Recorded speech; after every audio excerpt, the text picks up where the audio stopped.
परमात्मा कहते हैं जैसे माता गर्भ को राखे यतन बना और ठेस लगे तो छन हुए तेरी ऐसे भक्ति जा।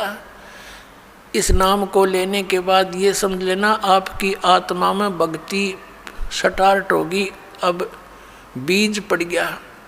जैसे माता गर्भ को, जैसे किसी बहन को गर्भ रहा हो तो फिर वो रात्रि में या दिन में कितनी सचेत रहती है। रात को करवट लेते समय भी ये सोचती है भगवान कहीं मेरे बच्चे कर दाब ना पड़ जा, दबाव ना आ जा।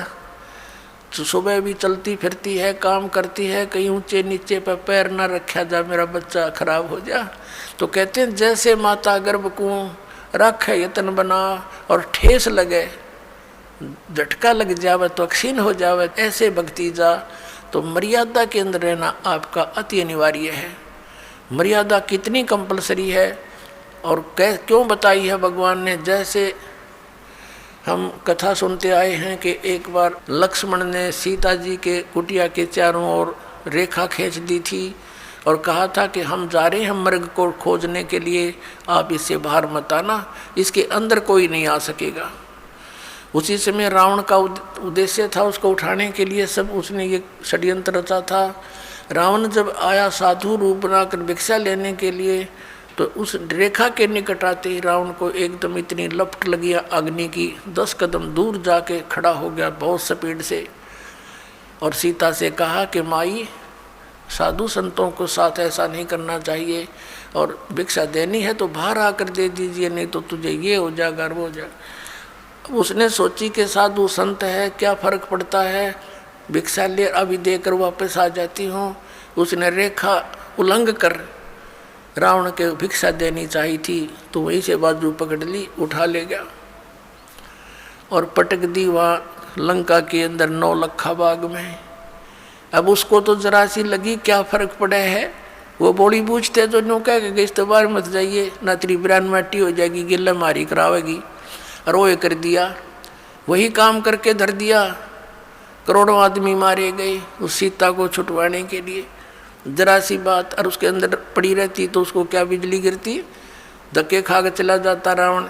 तो पुण्यात्माओं रावण समझो काल है और मर्यादा ये लक्ष्मण रेखा समझ लो, जो नियम बताए गए आपको, फिर ये निकट नहीं आ सकता। काल डरे करतार से, जय जय जय जगदीश, ये जोरा जोड़ी झाड़ता पग रज डारे शीश। परमात्मा कहते हैं कि काल जो पीसे पीसना, जोरा है पनिहार, ये 2 असल मजदूर हैं मेरे सतगुरु के दरबार।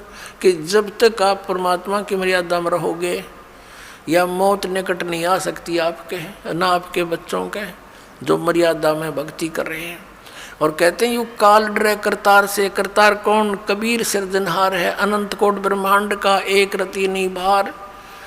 और सतगुरु पुरुष कबीर हैं ये कुल के सिरजनहार। यू काल डरे करतारते हैं और जय जय जय जगदीश। और ये जोरा ये मौत कहते हैं जोड़ी झाड़ता, परमात्मा के जूते झाड़ता है, झाड़ती है मृत्यु और उस धूल को अपने माथे से लगाती है और कहती है आपकी आज्ञा बिना मैं किसी को कुछ नहीं कर सकती। और परमात्मा कहते हैं काल जो पीसे पीसना, ये इसका नौकर समझो परमात्मा का, यहाँ का 21 ब्रह्मांड का स्वामी ब्रह्म। और जोरा है पनिहार, या मौत इसका पानी भरती है परमात्मा कबीर जी का। तो ऐसे समर्थ शक्ति की आपको शरण प्राप्त हुई है, लेकिन अपनी नालायकी और गलती से हम भगवान को त्याग कर काल के पाले में पहुंच जाते हैं, काल के अखाड़े में। तो वहाँ तो बकला उतरेगा, फिर वहाँ क्या मिलना था। अब प्रसंग तो चल रहा है कि जब तक हम परमात्मा की शरण में रहेंगे इस काल का अटैक आप पर नहीं हो सकता। अब प्रसंग था कि अगम निगम को खोज ले बुद्धि विवेक विचार, उदय अस्त का राज मिले तो बिन नाम बिगाड़। अब बिगाड़ क्या होगी पुण्यात्माओं? जैसे हम पहले छोटे से थे, हमारे गांव से और दूसरे गांव तक शहर जाने के लिए एक 3 व्हीलर चला करते, ये पेट्रोल के चले थे बड़े वाले। तो वो एक दिन 3 व्हीलर आया नहीं, उनमें से 2-3 चलते थे। तो आपस में बातें कर रहे थे, कल क्या हो गया, तू आया क्यों नहीं। उसने कहा कल मैं बेगार में फंस गया था। बेगार क्या होती थी, पहले ये पुलिस वाले, इनके थानों में कोई व्हीकल तो होते नहीं कहते, इनके पास ये जीप जाप, ये किसी भी व्हीकल वाले को पकड़ ले जाते थे और सारा दिन इधर उधर कहीं रेड लगाते थे। वो सारा खर्चा उस व्हीकल वाले को वहन करना पड़ता था, उस तेल का भी, और मिलना कुछ था ही नहीं, फ्री ऑफ कॉस्ट ले जाते थे। तो क्या होता है कि वो बता रहा था कि आज 200 रुपये का तो पेट्रोल लग गया, एक आने की कमाई हुई नहीं, और सारा दिन पंजा टिक्या नहीं, वहाँ चलो वहाँ चलो, सुबह पकड़ा था रात के 12 बजे छोड़ा हूँ। तो वो ऐसी दौड़ धूप, वहाँ चलो, यानी उस पहले वाले दिन से भी ज़्यादा तो सफ़र कर दी, खर्चा दोहरे तो हो गया, इनकम हुई नहीं, तो उसको बेगार बोलते हैं कि मेहनत दिखे गणी और पल्ला कुछ आवनी, इनकम ना हो, तो ऐसे इसको बेगार कहा करते हैं। तो परमात्मा ने कहा कि अगम निगम को खोज ले, भविष्य के अंदर तो थोड़ा सा ध्यान कर, और बुद्धि विवेक विचार, उदय अस्त का राज मिले तो बिन नाम बेगार है।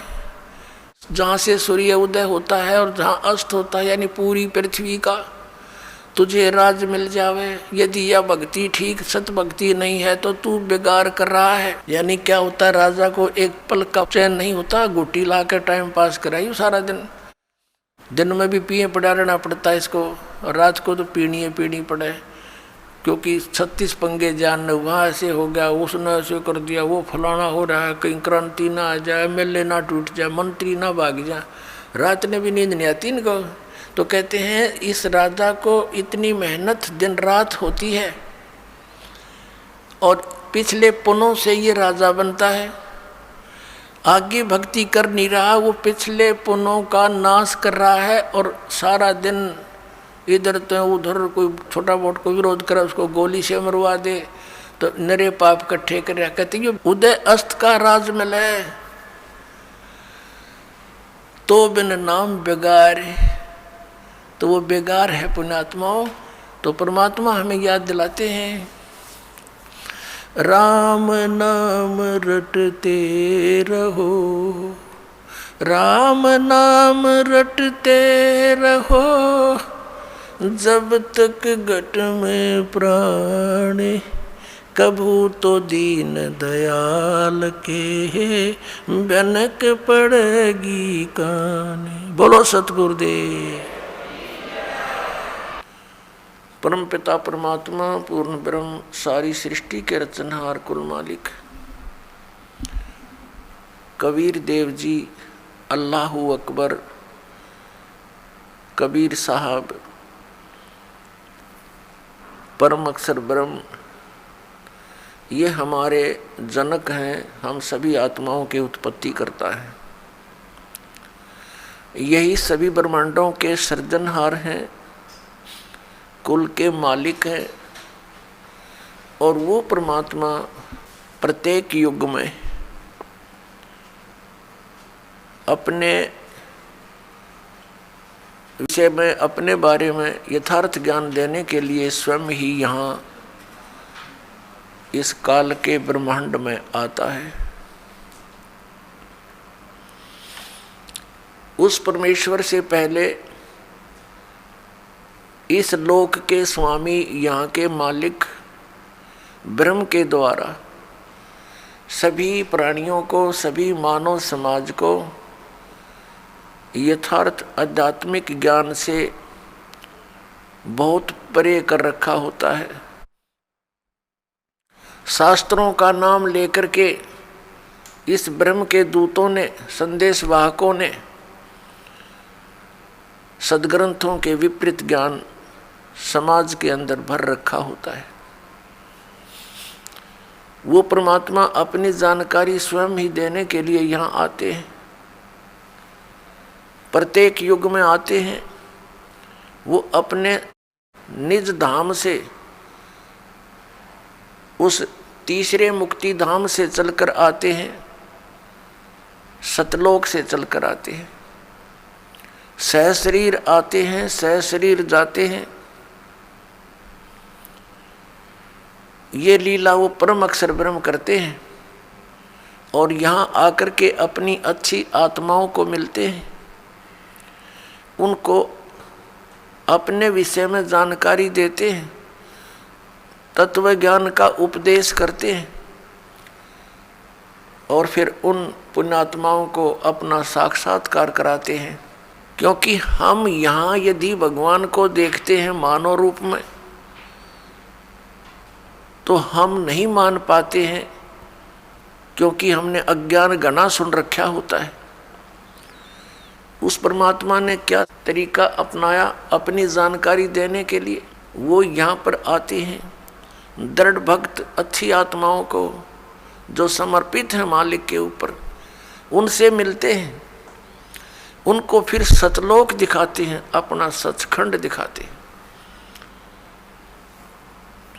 और वहाँ जाकर जब ये जीव आत्मा देखता है कि सचमुच यही तो भगवान है जो यहाँ से हमें ऊपर लेकर गया, और वहाँ भी भगवान मनुष्य सदृश नर आकार में है, उसके बाद उन पुण्यात्माओं को दृढ़ विश्वास हो जाता। आँखों देख भगवान को, वैसे तो साक्षात्कार भगवान का यहाँ भी हुआ, क्योंकि वही परमात्मा यहाँ भी बात कर रहे थे, मनुष्य सदृश थे एज इट इज, और वो एज इट इज ऊपर गए उन आत्मा को लेकर के साथ में, तो वहाँ भी वही थे, ऐसे ही थे। तो वहाँ देखने के बाद फिर उनको विश्वास होता है कि ये यही है भगवान जो हमें पृथ्वी लोक पर भी मिले थे।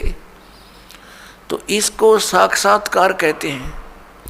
साक्षात्कार तो वो भी था जो स्वयं आकर परमात्मा मिले, बातें की, समझाने की चेष्टा की, लेकिन उससे हमें विश्वास नहीं हुआ, इसलिए ऊपर देखा जो भगवान को, उसी परमात्मा को, अनंत कोट ब्रह्मांड के कंट्रोलर के सिंहासन पर।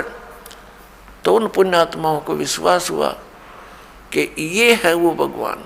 अपनी इस लीला को करते हुए परमात्मा प्रत्येक युग में आते हैं, लेकिन इन काल से भ्रमित ये भोली आत्मा गुरुपद पर प्राप्त होकर, विराजमान होकर के गुरुपद पर, ये अभिमान के मारे उस यथार्थ ज्ञान को जानकर भी स्वीकार नहीं करते। क्योंकि परमात्मा ने बताया, काल ने ऐसा जकड़ दिया प्राणी को, इसके अंदर इतना अभिमान भर दिया कि राज तजना सहज है और सहज त्रिया का ने, मान बढ़ाई ईर्षा दुर्लभ तजना ये। अरे इनके तजे बिना भगवान नहीं मिल सकता।